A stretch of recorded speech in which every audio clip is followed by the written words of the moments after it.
If you asked the people at this grocery store how they got here, most would probably say they drove. Finding the best food prices often means shopping at larger supermarkets, usually found in areas most easily accessible by car. And it is hard to carry groceries, especially those bought in bulk, back home without using a vehicle. I haven't been on a bus yet to shop to see what I can carry and what I can't carry. So I might have to make 2 trips, right? Well, if I'm with you, I can bring a lot with me. But you can't put so much on the back, because when they hook you in, they have to have a certain space from here to where they hook her in at. In the Charlottesville area, there are many grocery stores, but not everyone has direct or easy access to a vehicle. Not having a car means relying on public transportation, which can be a long bus trip, often including a transfer, or it can mean walking to the store, or depending on friends or family members for a ride to shop for food. It is estimated that 4,400 households in the Charlottesville-Albemarle metropolitan area do not have access to a vehicle. Other residents who are physically unable to drive may find it difficult to access food.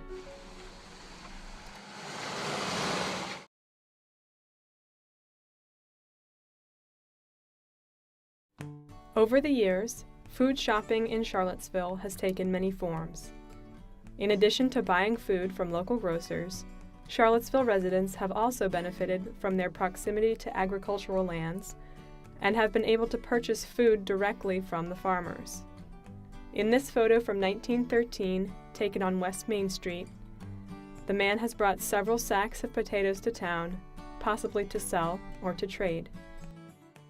In more recent history, Charlottesville has been a hotspot for new and innovative food delivery methods. Companies like Horse and Buggy Produce and Relay Foods serve as local food aggregators who fill individual customer orders placed online. They also offer grocery delivery, as well as pickup at designated locations. The Blue Ridge Area Food Bank has also recently implemented a mobile food pantry, which serves rural neighborhoods in nearby Nelson County.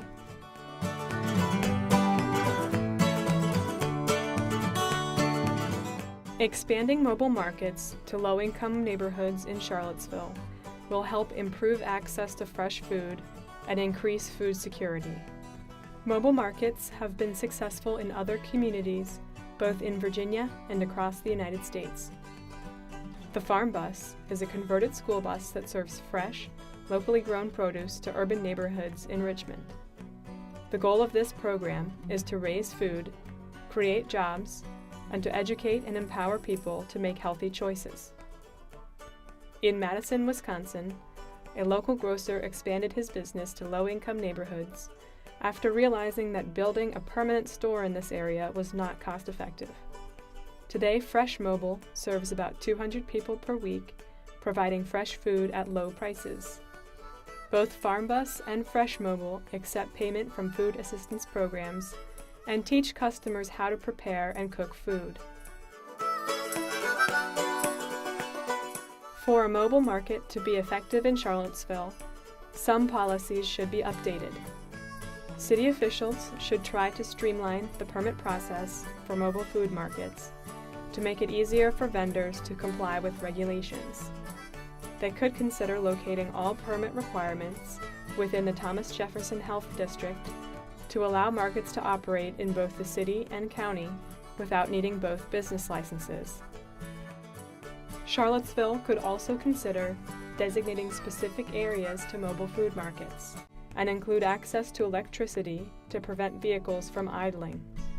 Many vehicles are equipped to handle multiple power sources, and access to electrical power would reduce emissions from idling engines. Small interventions and updates to existing policies will help mobile markets succeed in Charlottesville, which will help create jobs, foster a spirit of entrepreneurship, and expand access to healthy foods in many neighborhoods. The next time you drive to the grocery store, think how your trip would be different if a mobile market served your community.